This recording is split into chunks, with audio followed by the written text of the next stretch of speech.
Bonjour tout le monde, merci d'être là. Je m'appelle Marie-Aurélie et je suis très heureuse d'être avec vous pour la prochaine heure, de vous accompagner dans une discussion qui s'annonce riche en contenu, en présence de 4 invités riches en expérience et en connaissances. C'est une discussion qui tombe pile poil en ce 21 avril, journée mondiale de la créativité et de l'innovation. Et aujourd'hui, on s'intéresse à l'innovation dans le domaine de l'intelligence numérique, en provoquant une rencontre entre deux univers parallèles, l'univers académique et l'univers du milieu industriel. Mais est-ce qu'on parle vraiment de deux univers parallèles?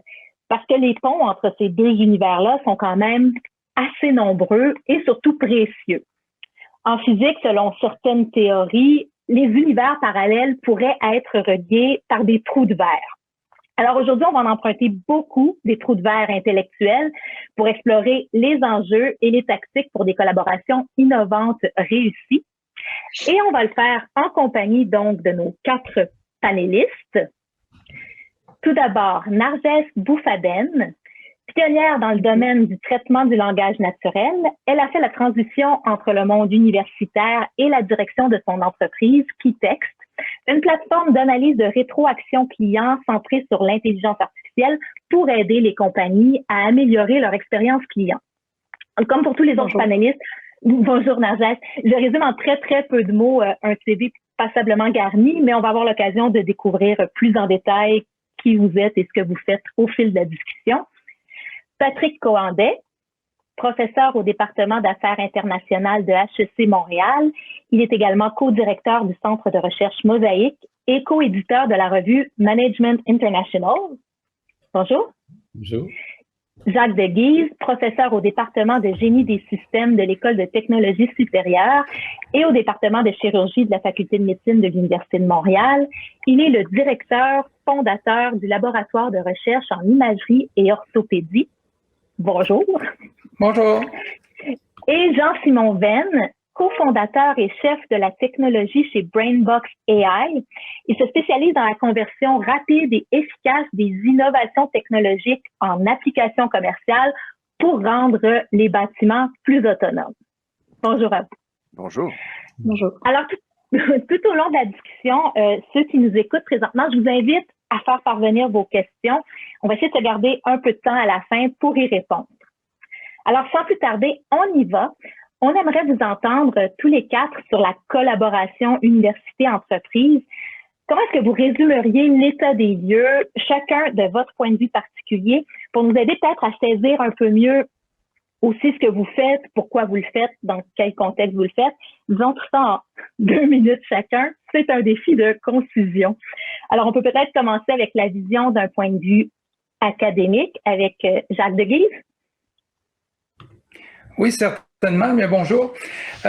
Nous, notre laboratoire, qu'on appelle le laboratoire de recherche en imagerie et orthopédie, c'est un laboratoire d'ingénieurs, moi je suis professeur à l'ETS, d'informaticiens, qui est installé depuis plusieurs années en centre hospitalier universitaire. C'est un immense privilège qu'on a au CHUM, au Centre hospitalier de l'Université de Montréal. Et on a adopté une démarche qu'on appelle de laboratoire vivant, c'est-à-dire de co-conception d'innovation avec tous les acteurs d'innovation, et ce, dès la genèse d'un projet. Alors, pour nous, les acteurs, c'est des professionnels de la santé, les ingénieurs, les chercheurs et les partenaires industriels aussi. Puis, un des grands défis, c'est d'intégrer les patients qui ont un savoir expérientiel qui est très important de leur santé et du système de santé. Et l'idée, c'est d'intégrer tous ces acteurs pour les démarches d'innovation. Les deux univers, ils se rencontrent fréquemment dans tout ça? Oui, nous, comme je viens de le dire, notre laboratoire est au centre de recherche du CHUM, okay. Donc en centre hospitalier. Donc, l'école d'ingénieurs a déménagé son laboratoire extramuros dans les locaux du centre hospitalier. Donc, c'est des rencontres au quotidien. Oui, puis on va avoir l'occasion d'y revenir un peu plus en détail, mais rapidement, juste pour nous donner une idée, qu'est-ce qui se trame dans ce laboratoire-là? On est un laboratoire, entre autres, d'imagerie médicale. Donc, on essaie d'innover au niveau de nouvelles techniques d'imagerie et de nouvelles techniques d'aide au diagnostic, d'aide au traitement, en utilisant les approches numériques et maintenant les approches d'intelligence artificielle. en ayant toujours ce défi d'intégrer l'ensemble des acteurs pour la co-conception de ces technologies de la santé ou ces modalités d'intervention. Parfait. Narges Boufaden, vous avez vraiment un pied dans chacun des deux univers, si on garde notre métaphore. Oui, tout à fait. C'est sûr qu'à la base, j'ai beaucoup évolué quand même dans le domaine académique. J'ai fait mon doctorat à l'Université de Montréal en intelligence artificielle qui est appliquée à la compréhension du langage naturel. Et après quelques années en tant que chercheur, j'ai fait le saut dans le monde industriel en partant ma compagnie il y a quelques années de cela. Et donc, j'ai eu effectivement l'opportunité de continuer à travailler avec l'université. Nous, c'est particulièrement, ce genre de relation est particulièrement intéressant parce que, étant donné les défis que l'on a, et comme vous l'aviez introduit, on aide les entreprises à améliorer l'expérience client en exploitant finalement tout ce qu'ils disent textuellement sur leur expérience d'achat, par exemple. Et donc, il y a tout un enjeu technologique de comment est-ce qu'on peut amener de l'intelligence d'affaires à partir de cette structure, de cette source de données qui est quand même assez bruitée. Vous savez, quand on parle, même dans un chat avec une conversation avec un agent, c'est assez bruité. C'est sûr que ça reste un domaine de l'intelligence artificielle qui est encore en évolution, avec beaucoup, beaucoup de défis technologiques. Et si on veut vraiment amener de la valeur à l'entreprise, il reste extrêmement primordial pour nous de s'assurer qu'on a vraiment, on est avant-gardiste, on est capable d'intégrer les nouvelles avancées. Et le rôle c'est sûr, de l'université est clairement important pour nous, là. Maintenant, rapidement, comme défi, encore une fois, on parle de données qui viennent essentiellement du client. Et donc, quand on parle de données clients, ça arrive avec tout le dilemme de la confidentialité des données. Et comme l'intelligence artificielle, les données, c'est le cœur, n'est-ce pas, de ce que nous faisons. Et donc, c'est un des enjeux clairement qui, dans plusieurs situations, peuvent faire que finalement la relation ou le projet commun peut vraiment, comment dirais-je, avoir des embûches et ne pas finalement atteindre le niveau de retour sur investissement, si on peut appeler ça comme ça. Parce que de toute façon, je vous ai peut-être induit en erreur. On va avoir l'occasion d'y revenir et de décortiquer plus en détail les défis. Là, ça, c'était seulement le 2 minutes, c'était pour l'amuse-bouche, d'avoir un petit aperçu, tout simplement. Patrick Cohandet? Bonjour. Mon expérience, je vais vous la raconter en tant qu'éditeur d'une revue, vous l'avez dit tout à l'heure, qui est Management International. Et puis, on s'est rendu compte dans cette revue que depuis 3 ans, à peu près, il y avait une explosion du lectorat, notamment industriel, avec des industriels chinois ou indiens qui nous disent « j'ai bien aimé votre revue, j'ai bien aimé votre article ». On a essayé de se renseigner. Et en fait, cette explosion du lectorat, elle est due au fait que la revue est en français ou en anglais. Ils prennent le texte et ils le traduisent par des méthodes d'intelligence artificielle type DeepL, etc., dans leur langage, et ils réécrivent dans leur langage. C'est-à-dire que l'intelligence artificielle ici a permis d'étendre le lectorat, mais aussi a permis d'accroître la communauté et l'interaction, puisque ces industriels maintenant proposent des articles avec des chercheurs, par exemple québécois.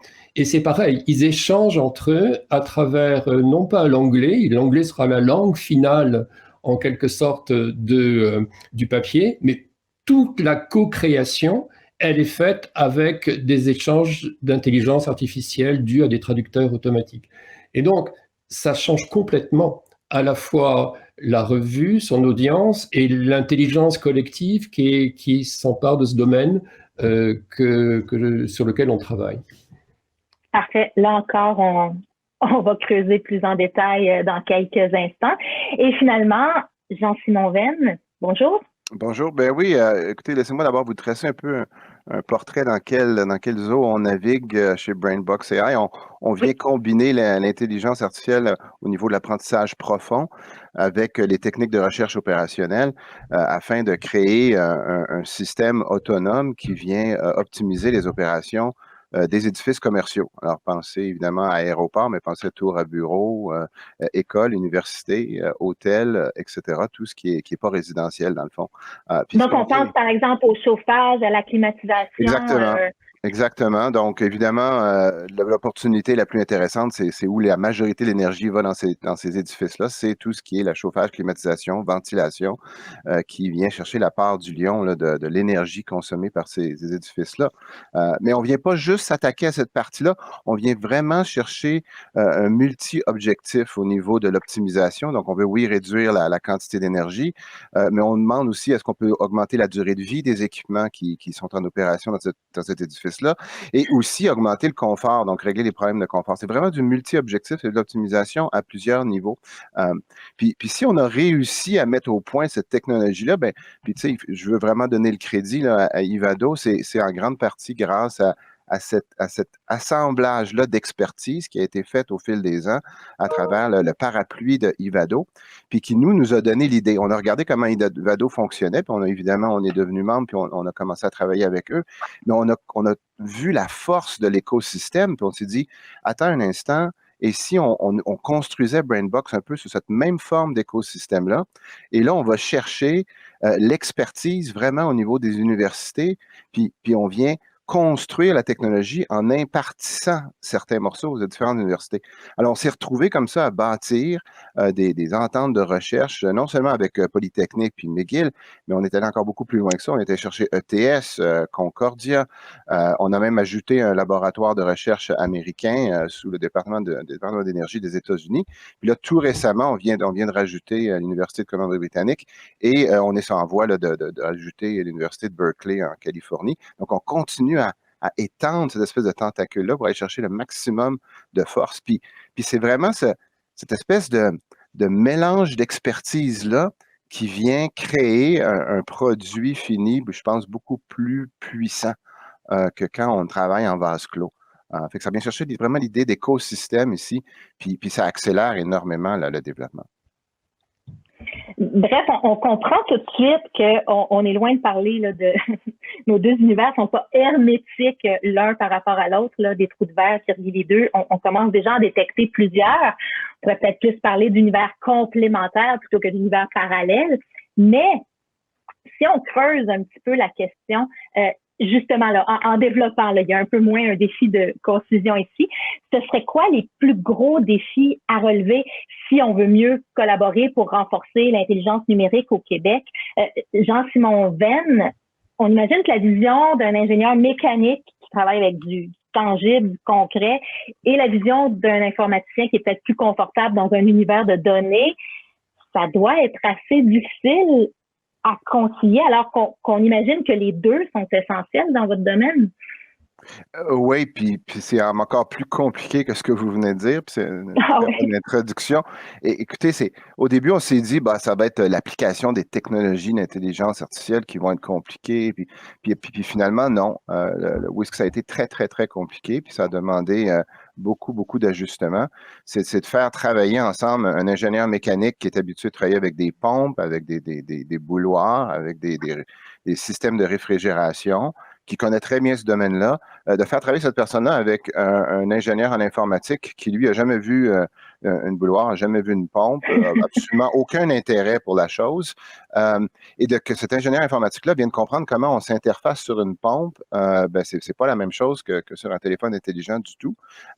Puis pour ainsi dire, même la pompe est vraiment pas intelligente. Donc, comment on vient faire travailler ces deux individus-là qui, d'habitude, jamais ne se parlaient.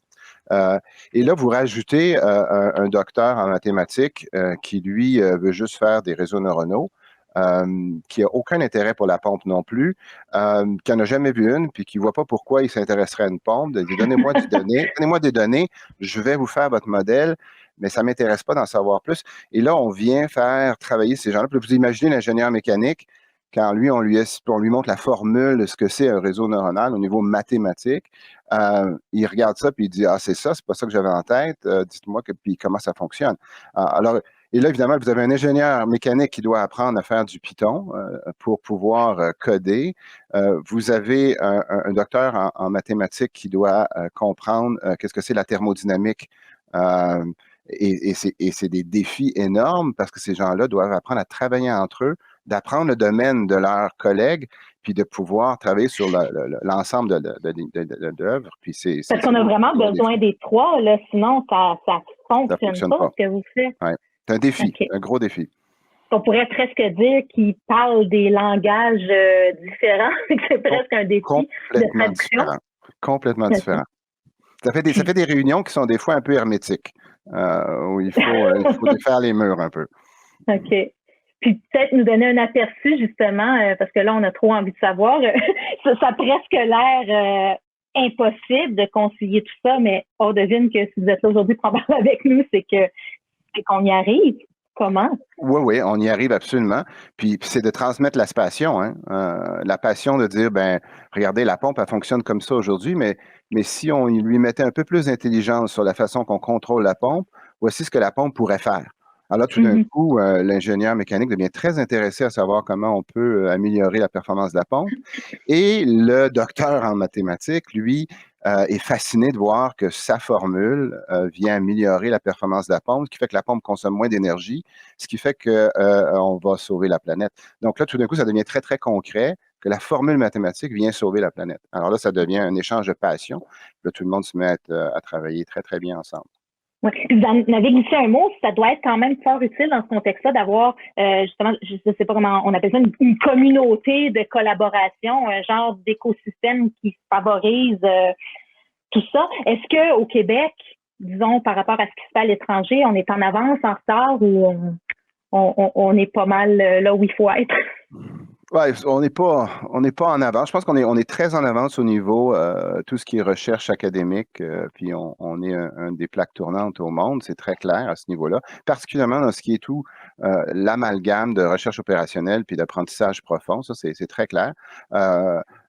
Par contre, quand on arrive dans des applications concrètes là, avec lesquelles on va construire des compagnies, avec lesquelles on crée de la valeur, avec lesquelles on va générer des revenus, ça, on n'est pas en avance, malheureusement. Puis c'est ce pas-là que le Québec, que Montréal particulièrement, doit faire, de venir faire de l'applicatif, de venir créer ces compagnies-là qui vont s'enrichir puis qui vont après pouvoir créer d'autres compagnies, puis de cet écosystème-là d'affaires. Puis c'est ce qui manque à Montréal. Parfait. Patrick Coandet, selon vous, ce serait quoi on devine qu'il y en a plusieurs, mais le défi numéro 1?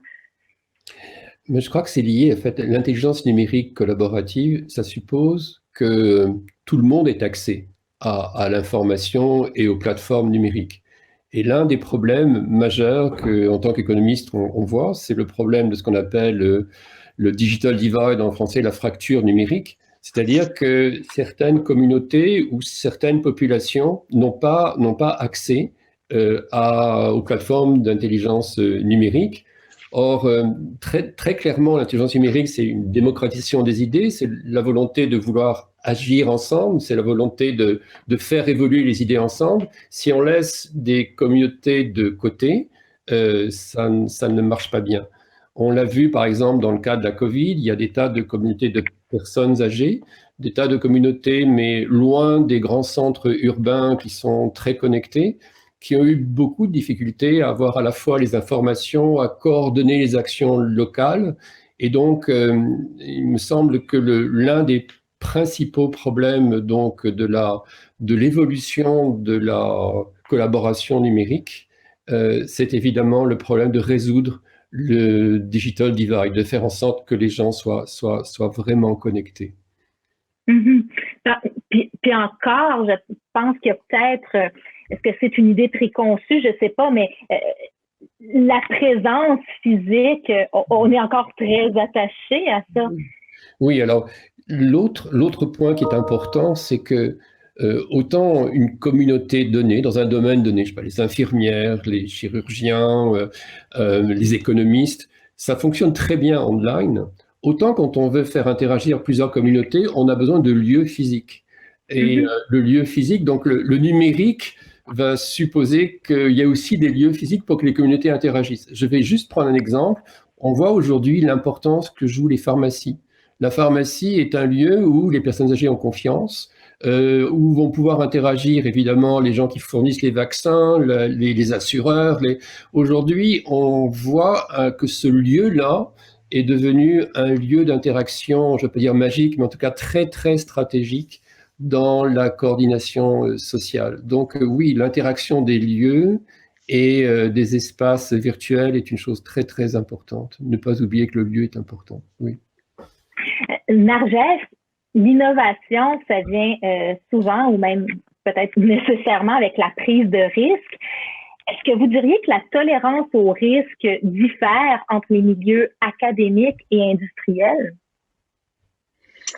Ben oui, certainement, j'imagine, parce que c'est sûr que par définition, une entreprise, généralement, c'est à but lucratif.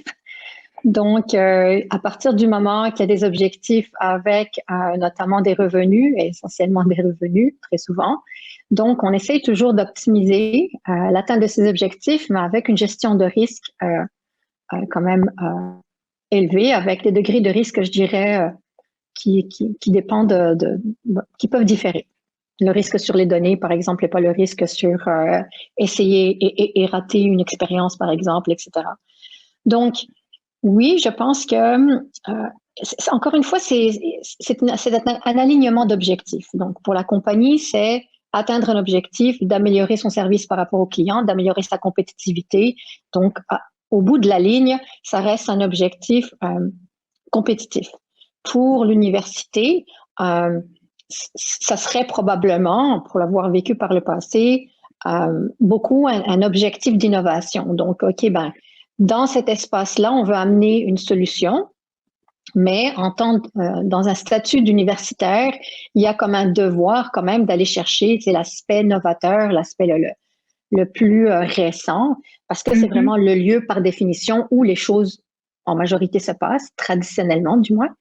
Et donc, est-ce qu'il y a l'idéal, c'est quand il y a un recoupement entre ces deux objectifs. C'est ça ce qui est attendu, du moins, quand il y a une relation ou un projet entre université et entreprise. Mais évidemment, les niveaux de tolérance par rapport au risque deviennent un peu différents lorsqu'il y a une ambition d'explorer, de voir est-ce que les choses fonctionnent avec les nouvelles approches.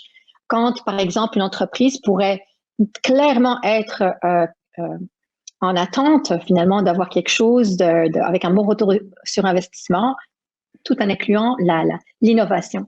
Donc, il y a une espèce de, je dirais, trade-off, excusez l'anglicisme, où il faut trouver le meilleur des mondes, où non seulement ça ramène quelque chose au bout du compte à l'entreprise en termes de retour sur investissement, donc ça améliore la situation de l'entreprise sur un aspect compétitif quelconque, revenu, innovation haute, et d'un autre côté, quand même, avoir l'université qui atteint certains objectifs de ramener la science à quelque chose d'utilisable dans un contexte d'entreprise. Donc, à partir de cette équation, c'est sûr que la gestion du risque est différente, puis l'objectif, c'est d'atteindre un certain équilibre entre ces différents objectifs qui restent quand même pas les mêmes. Parce que dans le milieu universitaire, on a peut-être moins cette pression-là de garantie de résultats, d'attentes qui sont très élevées. Est-ce que c'est plus favorable à l'innovation, à la créativité? Est-ce que ça devient un frein, par exemple, quand on fait le saut, qu'on bascule d'un univers à l'autre, de s'adapter? C'est sûr que très souvent, et c'est ça l'aspect très intéressant, c'est qu'il y a des étudiants qui sont inclus dans ces projets-là, ce qui est parfait. Donc, ces étudiants, encore une fois, ils ont un premier objectif d'apprentissage. Donc, c'est, OK, mais est-ce que je vais définir une nouvelle approche? Je vais expérimenter telle approche dans un domaine particulier qui est celui de l'entreprise. Donc, il y a d'abord et avant tout un objectif éducatif qui permet justement, et comme évidemment ça vient avec des coûts associés qui traditionnellement sont moins importants, ça ouvre une certaine latitude dans la gestion de risque, l'échec, etc. Mais à la fin, on espère malgré tout qu'à la fin, on arrive avec un produit fini qui est, OK, finalement, on a validé que ça a fonctionné. Allons-y, prenons ce résultat-là et avançons avec ça. Donc, c'est sûr que ça amène une autre dynamique. Ça reste que l'intérêt, c'est vraiment d'avoir le temps et la capacité en termes de personnes d'explorer et d'avoir de l'innovation. Est-ce que vous pourriez peut-être élaborer un peu sur les enjeux liés à la propriété intellectuelle? Vous nous en avez glissé un mot, mais c'était très, très, très contraignante avec mon chronomètre. Je serais curieuse d'en entendre un peu plus. Exact. Ben, en fait, le premier enjeu dont je parlais au début, c'était pas nécessairement la propriété intellectuelle, c'était la confidentialité des données, ce qui est différent de la propriété intellectuelle. Si on parle de la propriété intellectuelle, c'est vraiment le résultat à la fin de cette collaboration. Donc, évidemment, il y a deux partenaires, il y a des gens qui amènent du savoir, il y a une entreprise qui amène une autre partie du savoir, des données, potentiellement des outils qui sont déjà développés. Qu'est-ce qui se passe-t-il avec le produit, avec le résultat de cette collaboration? Et c'est sûr que c'est très flou, c'est très, très difficile d'identifier le poids, de reconnaître la contribution de chacun à juste titre.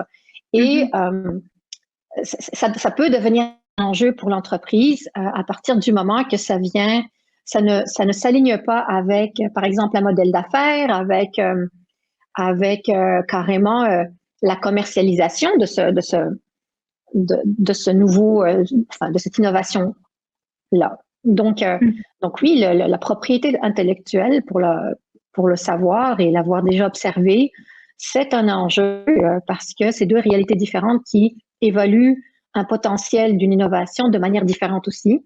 Et souvent, les réalités ne se croisent pas parce qu'il y a une réalité économique qui est très, très propre à l'entreprise, dans laquelle un modèle d'affaires entre, quel genre de revenus, etc., associé à l'application de ça. Et tandis que l'université, potentiellement, pourrait voir que l'impact est de loin positif et donc devrait être monétisé d'une autre façon. Donc, ça crée toujours des discussions. Des fois, il y a des belles avenues. Des fois, ça peut faire échouer un projet. Donc, ça dépend vraiment. Jacques Deguise, dans un laboratoire vivant comme le vôtre, évidemment, il y a toutes sortes d'expertises différentes, d'intérêts différents même peut-être. Est-ce que c'est difficile d'intégrer tout ça dans un tout cohérent, disons? Oui, c'est exactement, c'est un des grands défis. Nous, comme je vous l'ai dit, on a le privilège comme ingénieur de l'École de technologie supérieure d'être sur site hospitalier. Et toute notre approche d'innovation via le laboratoire vivant, c'est d'être à l'écoute des besoins des professionnels de la santé. Donc, tous nos projets partent de besoins qui sont identifiés par les professionnels de la santé ou par des industriels. Et nous, comme ingénieurs, comme informaticiens, on va développer du nouveau savoir autour de ces questions-là. On va s'assurer qu'on répond à des questions académiques, mais aussi en écoutant les besoins du milieu d'usage, les besoins cliniques et les besoins industriels, parce que tous nos projets, 100% de nos projets, on a des cliniciens qui sont associés à nos projets, et plus de 95% de nos projets, aujourd'hui, on a des industriels qui sont impliqués dès la genèse du projet. Alors, les défis, c'est de faire travailler tous ces gens-là ensemble, mais en les mettant dès la genèse du projet, au niveau du cahier des charges, l'ensemble des acteurs, bien, ça permet de solutionner une partie du problème. Dans les défis, c'est comme je le disais un peu plus tôt, c'est d'intégrer les patients qui ont un savoir expérientiel extraordinaire de leur santé et du système de santé. Et évidemment, on développe des dispositifs et des modalités d'intervention, c'est pour le mieux-être du patient. Donc, on inclut maintenant de plus en plus les patients dans les équipes de recherche. On leur donne un statut de chercheur, de patient expert, de patient chercheur. Leurs proches aidants aussi, parce que souvent les proches aidants sont des personnes vraiment importantes. Et on leur donne aussi un statut de chercheur. Donc, ils sont au même niveau. Oui? Oui, excusez-moi. Concrètement, oui. On fait ça comment, au-delà de leur donner un titre? Sur le terrain, là, ça se passe comment un patient impliqué dans la recherche qui le concerne? Avant la pandémie, on se réunissait, on parlait de lieux physiques un peu plus tôt qui sont extrêmement importants. Avant la pandémie, on avait nos réunions de recherche toutes les semaines, toutes les 2 semaines, où on a les chercheurs, les industriels, les étudiants, les professionnels de la santé, mais aussi les patients qui arrivent avec leur savoir, comme je le disais tantôt, et leur expérience. Et on travaille ensemble. On écrit le cahier des charges ensemble. On décrit les aspects méthodologiques. On participe à la création, à la co-création des dispositifs ou des modalités d'intervention ensemble. On essaie d'avoir un recul vis-à-vis des résultats. On essaie de les amener dans le milieu d'usage. Et ces dispositifs-là qui sont dans le milieu d'usage, soulèvent de nouvelles questions qui vont souvent nous demander de retourner au laboratoire pour refaire le travail. Le nouveau défi maintenant qu'on a intégré tous ces gens-là, ben, c'est d'intégrer des décideurs. Vous savez, comme au Québec, on a un acheteur unique. Pour intégrer nos innovations dans notre système de santé, ben, c'est le ministère de la Santé. Donc, l'idée, c'est que si on avait dans notre écosystème d'innovation, dès la genèse du projet, si on avait aussi les décideurs, que ce soit, comme je le disais, des personnes du ministère de la Santé ou des directions des centres hospitaliers, dès la genèse du projet, dans l'équipe d'innovation, on ne surprend plus le système avec une nouvelle technologie, mais on peut l'intégrer beaucoup plus facilement, de façon beaucoup plus agile dans le système de santé, puis dans le parcours de soins du patient. Parce que c'est où que ça bloque le plus? Là? On imagine qu'avec cet éventail d'expertise, d'intérêt, de background, là, je cherche le mot français, mais en tout cas, où est-ce que ça bloque le plus? Ben, comme je viens de le dire, nous, le fait de travailler ensemble, ça fait déjà permettre de faire fondre, disons-le, c'est une belle journée aujourd'hui pour parler de fonte, ça fait fondre certains conflits potentiels, mais dans un autre contexte aussi, c'est que le fait de travailler ensemble, ben, c'est des confiances qui s'installent et on peut travailler justement en ayant confiance en l'autre parce qu'ils font partie intégrante du projet. Encore une fois, comme je vous l'ai dit, le grand défi pour les technologies qui sont développées au Québec, c'est de les intégrer dans notre système de santé. Et ça, ben, c'est là que s'il y avait un blocage, là, ça serait à ce niveau-là. Nous, on a des technologies qui sont partout dans le monde, mais qui ne sont pas ici au Québec, qui ne sont pas encore approuvées dans notre système de santé. Donc, c'est un des défis. Mais en intégrant encore une fois les décideurs dans l'écosystème, ben, je pense que ça peut faire partie de la solution. Parfait. Justement, on a parlé de défis, d'obstacles, de blocages même, mais clairement, chacun dans votre domaine respectif, vous en avez surmonté plusieurs de ces défis-là. Donc, histoire d'inspirer ceux qui nous écoutent présentement, maintenant, on va parler succès, peut-être avec un exemple concret chacun, ou même un petit peu plus si notre impitoyable chronomètre le permet. Pourquoi ça a bien marché? Puis, peut-être même en profiter pour nous donner quelques conseils. Patrick, on peut peut-être y aller avec l'exemple de TransMedTech. Nous résumer peut-être un peu ce que c'est et surtout, qu'est-ce qui a été l'ingrédient clé pour une meilleure collaboration entre les chercheurs? Okay. Donc, TransMedTech, c'est un autre laboratoire vivant à Montréal qui est situé à l'hôpital Sainte-Justine. Entre parenthèses, c'est une réalisation qui a été inspirée par Jacques Deguy. C'était l'inspirateur des Living Labs, enfin des laboratoires vivants. TransMedTech s'intéresse aux maladies complexes comme les maladies cardiaques, comme les cancers et plus récemment à la Covid.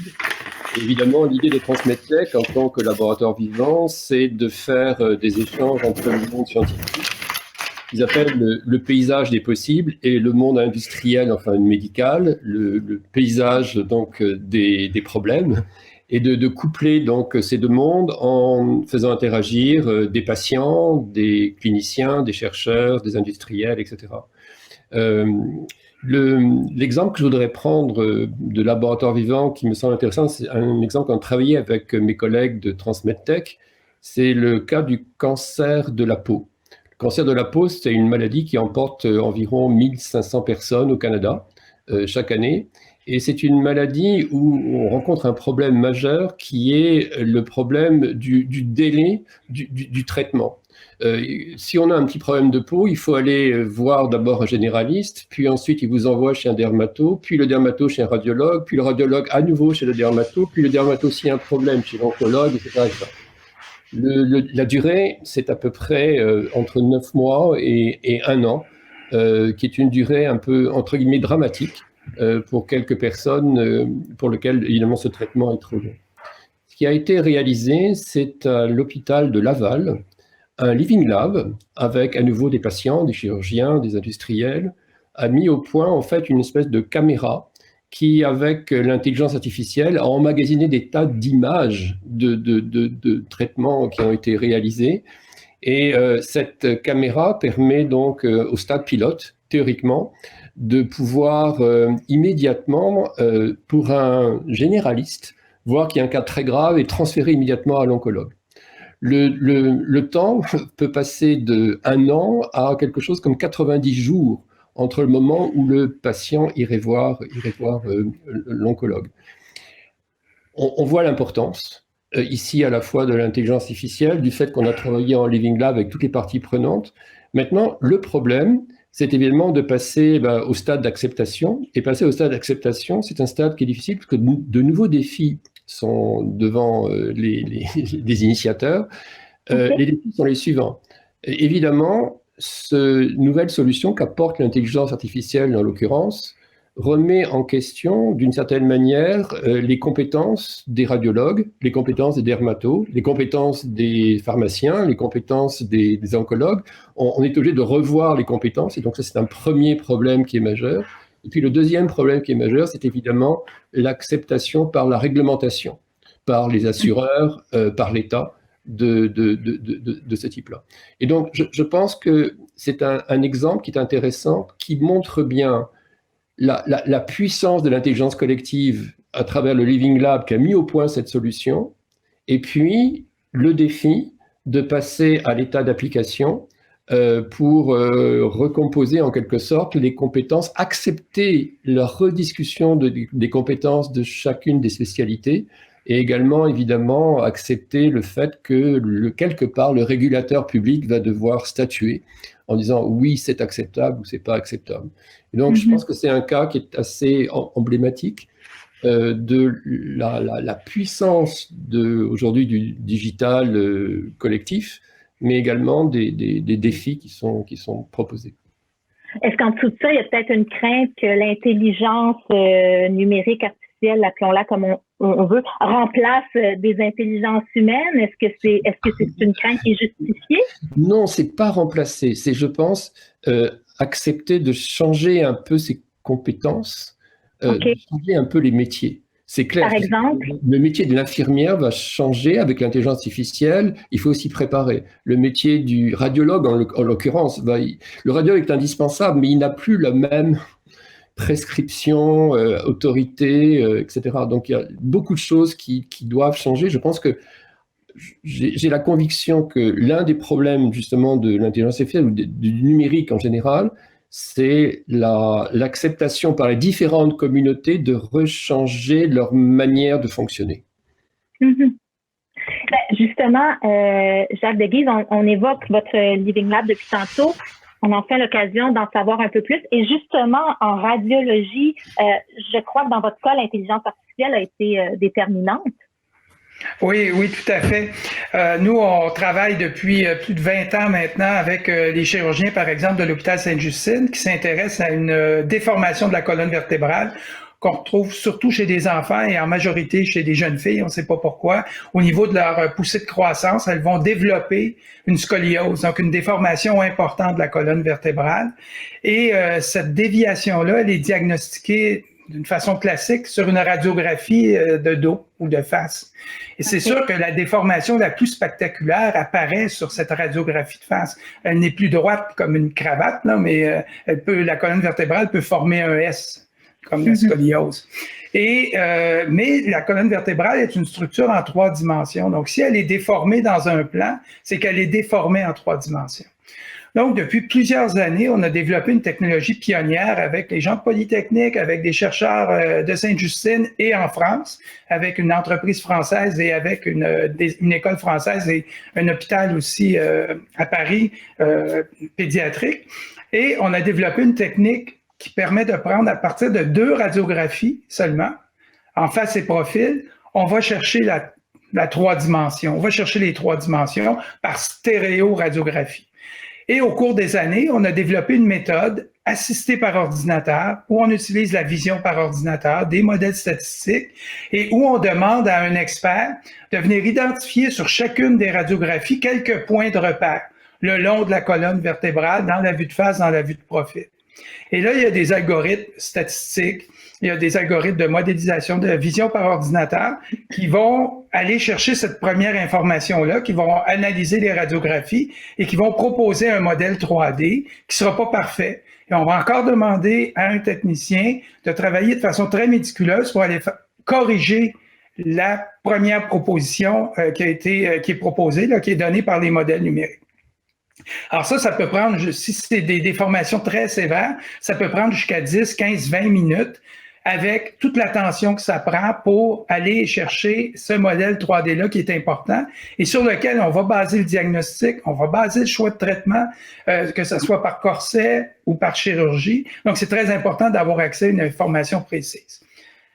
L'intelligence artificielle, les données, l'accès aux données, ben, qu'est-ce que ça fait? C'est qu'on vient de terminer, là, un de nos étudiants au doctorat très brillant, vient de terminer son doctorat en allant chercher ces données-là et en utilisant des approches d'apprentissage profond pour pouvoir complètement automatiser ce travail-là qui était fait de façon très chronophage par un technicien en radiologie ou un chirurgien.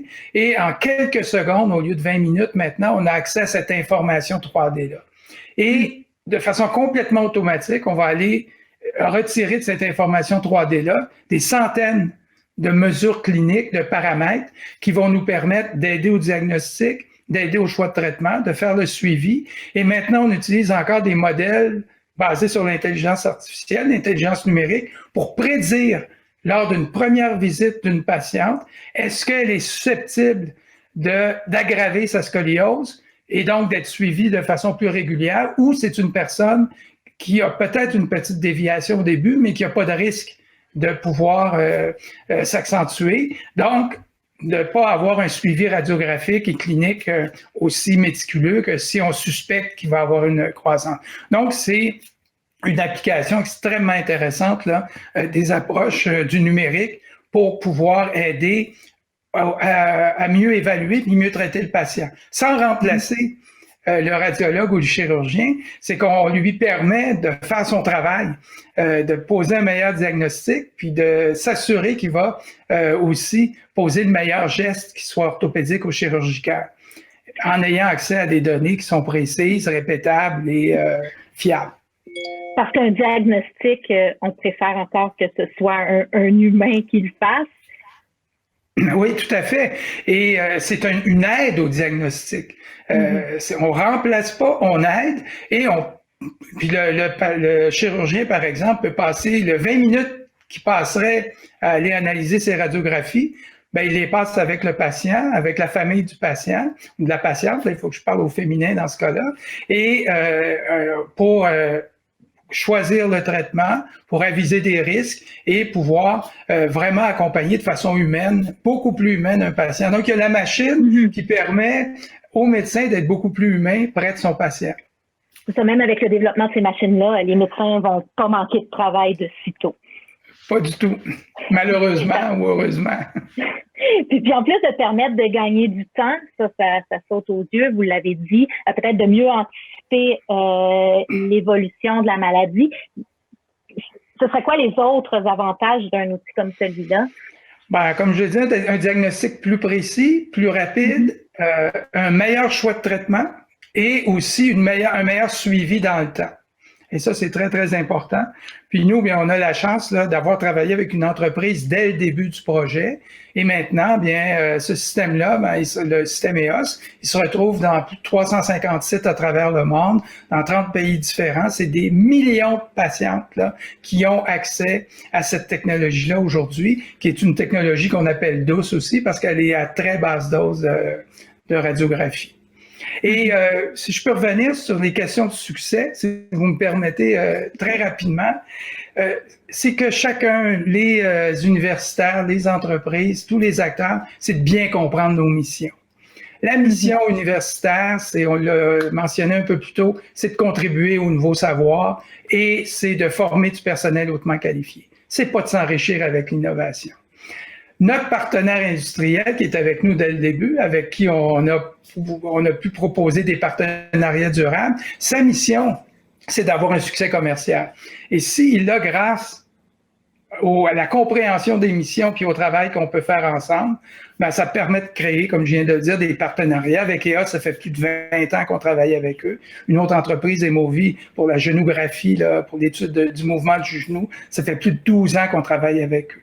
Donc, on parlait de confiance un peu plus tôt. On comprend nos missions, on travaille ensemble, il y a un climat de confiance, puis ça amène à des succès. Parfait. Narges, souvent c'est en modifiant les perceptions, on l'évoquait déjà un peu plus tôt, les perceptions de ce que c'est l'intelligence artificielle qu'on réussit à faire tomber bien des barrières, je crois. Tout à fait. Donc là, moi, je vais peut-être parler d'une situation qui est plus des partenariats entre entreprises, donc où on vient aider, comme on est des fournisseurs d'intelligence artificielle, dans un objectif d'améliorer l'expérience client, hein, donc d'aider l'entreprise à rendre leurs clients plus heureux. On joue un peu ce rôle d'amener ce genre d'innovation pour aider les entreprises, par exemple les grandes marques dans le commerce de détail, juste pour donner un exemple, de fournir un meilleur service à leur clientèle. Et on peut le voir très souvent avec les personnes, on a toujours un peu le dilemme entre la personne qui va utiliser la plateforme et la personne qui va prendre la décision d'acquérir la plateforme. Et comme dans notre cas, ce qu'on fait en fait, c'est que on remplace un peu, on optimise, je ne vais pas utiliser le mot remplacement, on optimise tout le processus de prise de connaissance de ce que disent les clients. Donc, les sondages, les commentaires laissés sur les sites web, les courriels qui sont envoyés au centre de support à la clientèle. Traditionnellement, et beaucoup d'entreprises encore aujourd'hui vont lire ça, ils vont affecter des personnes qui vont lire soit l'ensemble, très rarement l'ensemble, mais très souvent une partie pour avoir un sens un peu de ce qui est mentionné par les clients et de prendre la décision sur qu'est-ce qu'il faut faire pour améliorer l'expérience client. Mais on s'entend, ça prend du temps. Lire, ça prend du temps. On parle de milliers d'interactions clients là, qui peuvent arriver par semaine, par mois, même par jour, dépendamment de la taille de la compagnie. Donc, il y arrive toujours, dépendamment avec qui on parle, il va y avoir un peu cette peur de dire, OK, ben là, si la plateforme permet de lire, de résumer, de donner même des suggestions sur comment améliorer l'expérience client, moi, en tant qu'analyste, qu'est-ce que je vais faire? Mais en réalité, c'est un peu de l'éducation. C'est pour ça que, de manière générale, l'intelligence artificielle, le gros défi, c'est d'éduquer les entreprises aux bienfaits de cette technologie. Et donc, on parlait tout à l'heure, non, c'est pas un remplacement. Très, très souvent, dans la majorité du temps, c'est une augmentation des capacités de l'être humain. Donc, on vient étendre sa capacité, on vient la multiplier et même lui donner du temps pour faire mieux ce qui fait le mieux, qui est réfléchir. Donc, si on prend le cas de lire est quelque chose de très rébarbatif, c'est plate, lire les courriels, c'est plate, lire les sondages, mais c'est un mal nécessaire si on veut savoir de quoi il parle. Donc, quand on dit « on vient vous aider là-dessus », on le fait et on vous donne un résumé, en réalité, ce qu'on explique, c'est qu'on donne la chance à l'analyste, finalement, de faire valoir ses vraies compétences, qui ne sont pas la lecture, mais l'arrivée avec des idées novatrices, avec une bonne synthèse, avec la bonne information aux différents départements. Et donc, c'est clair qu'il y a énormément d'éducation, il y a briser un peu je dirais, c'est pas nécessairement les tabous, mais souvent, il va y avoir cette question, OK, mais qu'est-ce que je vais faire moi? Est-ce que vous êtes en train de me dire vous prenez ma job? Non, clairement Ça a l'air d'être commun à chacun de vos domaines, hein? Ben, l'intelligence artificielle, par définition, c'est l'automatisation de processus cognitifs. D'accord? Donc, intelligence artificielle. On essaye de reproduire une partie ou quand on est vraiment capable, tout le processus cognitif, ce qui arrive très rarement. Généralement, c'est une partie du chaînon de tout le processus cognitif qui est impliqué dans la réalisation d'une tâche complexe. Ça veut dire quoi? Ça veut dire qu'il y a des bénéfices à optimiser, à automatiser certains aspects où la tâche cognitive est pas nécessairement très, très, très compliquée. La compréhension du langage reste quand même une tâche compliquée parce que l'ambiguïté du langage, etc. Donc, c'est pas nécessairement facile pour une machine de comprendre ce qui est dit en langage naturel, mais nonobstant, on a la capacité d'optimiser certains aspects du processus, de donner assez de valeur pour faire en sorte que le travail de l'analyste devient un travail plus productif, plus stimulant, une réorganisation finalement de l'apport de l'analyste en termes de valeur ajoutée dans la chaîne de travail. Et ça, il y a vraiment tout un processus d'éducation qui peut-être plus facile pour le manager parce qu'il voit ça en signe de dollar, mais qui est beaucoup plus difficile pour la personne finalement qui va utiliser des fois le logiciel, qui est par exemple l'analyse dans notre cas, et qui va se sentir un peu, comment dirais-je, menacé, hein, parce que il croit ou il peut penser que effectivement sa tâche sera réduite et donc sa valeur. En réalité, c'est ça un peu le travail que nous, en tout cas, dans notre situation, on a très souvent ce défi-là. Et donc, on le voit dans les stratégies marketing, etc. Il y a énormément de temps, d'énergie et d'efforts qui est dédié à l'éducation, comment dirais-je, la simplification, rendre la chose moins épeurante, montrer la valeur plus simplement. Et ça, c'est clairement, ça peut vraiment donner des très, très, très belles, finalement, associations. Puis on le voit avec nos clients, quand on entend après le retour sur investissement, on a atteint tel objectif, oh mon Dieu, si on n'avait pas vu ça, on n'aurait pas pu arranger cette problématique sur notre site web, on aurait perdu des clients. Donc, il y a vraiment beaucoup de valeur qui peut arriver, que le client va percevoir à terme. Parfait. Jean-Simon, on a commencé avec vous, on boucle la boucle avec vous. Comment vous avez réussi à faire le pont entre nos deux univers? Ben, écoutez, oui, on parlait d'écosystème. Alors, ce que ça veut dire pour nous, un écosystème, puis on n'a rien inventé. Hein. Regardez, quand on regarde un peu comment Airbus a bâti son écosystème pour développer en parallèle différentes composantes de l'avion, puis après venir tout assembler à la dernière minute, on a un peu suivi le même modèle. Alors, c'était de voir quelles sont les différentes composantes qu'on avait besoin de bâtir, et puis de voir quelles composantes pourraient être faites à Polytechnique, quelles composantes pourraient être faites à ETS, quelles composantes on va envoyer au NREL au Colorado.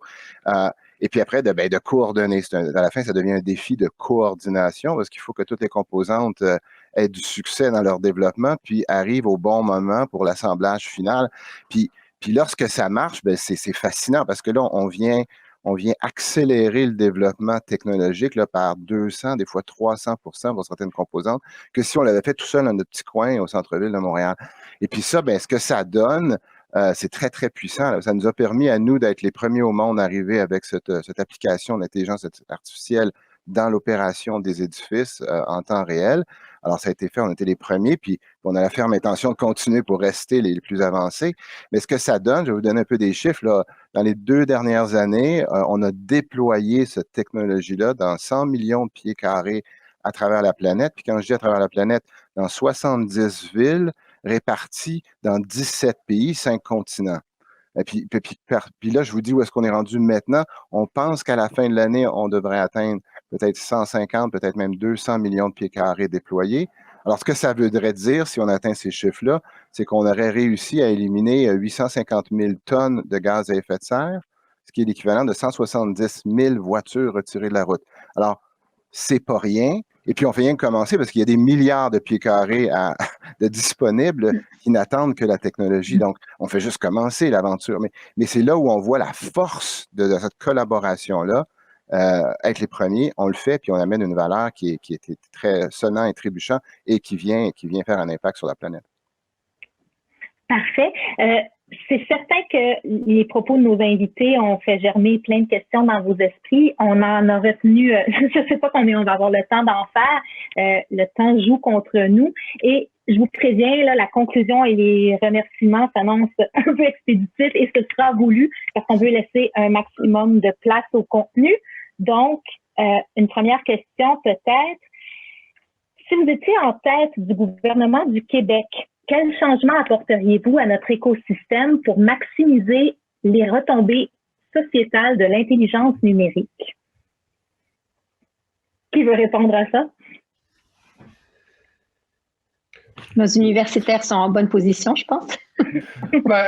Peut-être déjà, comme je l'ai déjà un peu mentionné là, dans mes interventions, c'est de prioriser les innovations qui ont été réalisées au Québec là, dans ce cadre-là ou dans tous les autres cadres là, où on innove au Québec. On l'a très bien vu avec les équipements de protection individuelle dans la crise de la COVID, où on est dépendant complètement des pays extérieurs pour approvisionner pour les masques, pour les écouvillons, pour les visières. Et c'est vrai pour l'ensemble des technologies qu'on peut développer dans des contextes qui sont différents. Donc, si j'étais au niveau du gouvernement, ça serait de changer le système d'appel d'offres pour pouvoir permettre de favoriser, c'est sûr qu'il faut favoriser l'excellence et la qualité du produit dans un premier temps, mais favoriser les innovations qui ont été créées au Québec et qui sont déployées au Québec par des entreprises québécoises. Oui, parce que vous disiez un peu plus tôt que vous en aviez, vous, des innovations qui sont utilisées ailleurs, mais pas ici. C'est quand même assez ironique. Oui, ça fait partie, c'est ironique, oui, effectivement. Puis je vais vous ajouter peut-être juste une note éditoriale. On déploie notre technologie dans un hôpital en Arabie Saoudite, mais dans aucun au Québec. Et on déploie notre technologie dans des commissions scolaires en Ontario, mais dans aucune commission scolaire au Québec. Pour moi, c'est des chiffres qui parlent. Parfait. Autre chose à ajouter? On a quand même du temps là. De la fracture numérique à nouveau, faire très attention à ce que, surtout au Québec, très dispersé, à ce que les populations les plus éloignées, etc., soient aussi connectées et participent. C'est très important pour assurer la cohérence du territoire. Moi, je pense que peut-être pour revenir un peu sur l'aspect, j'aimerais parler de visibilité en fait. Il y a la visibilité déjà de l'écosystème. Je sais qu'il y a énormément d'initiatives pour justement mettre face à face les entreprises, les organismes, etc. Mais peut-être augmenter un peu ça, puis amener avec ça tout un package, si je peux dire, où on va faciliter l'acquisition, mitiger le risque. Et encore une fois, je sais qu'il y a quelques initiatives qui sont à mon goût encore timides, qui restent timides parce qu'il y a énormément de savoir, d'ingéniosité ici au Québec, vraiment. Je regarde le milieu des startups, je suis quand même très bien connectée dans cet écosystème-là, puis je le vois. Les idées, c'est phénoménal, puis on vend aux États-Unis et on a bien de la misère à vendre ici. Alors, je ne peux pas croire que ce que les gens aux États-Unis voient comme valeur ne peut pas être perçu ici. Il y a clairement quelque chose à faire. Est-ce que c'est de la visibilité? Est-ce que, probablement beaucoup de visibilité, est-ce que c'est de l'aide pour faire en sorte que la gestion de risque soit mieux faite? Il y a clairement plusieurs dimensions. Ça vaudrait clairement la peine d'avoir juste un débat là-dessus en invitant plusieurs acteurs et je suis sûre qu'on aura la liste d'épiceries pour arriver à bout de cette situation. En tout cas. Il y a beaucoup de points communs entre tout ce que vous nous dites, en tout cas. Est-ce que quelqu'un aurait quelque chose à ajouter? Là, vous êtes en tête du gouvernement pendant quelques instants grâce à la question de je ne sais pas qui. Est-ce que c'est le temps de conclure? Ma foi, ça va être un petit peu moins expéditif qu'annoncé, mais quand même assez bref. Je veux vraiment prendre le temps de dire un immense merci à vous quatre, tout d'abord, et un tout aussi immense merci à tous ceux qui nous écoutent. Je ne sais pas exactement on est combien, mais ça s'annonçait assez nombreux. Peu importe dans quel univers vous gravitez, j'espère que vous avez été inspirés et je vous souhaite une bonne fin de journée. Merci. Merci. Merci, au revoir. Au revoir. Merci, au revoir.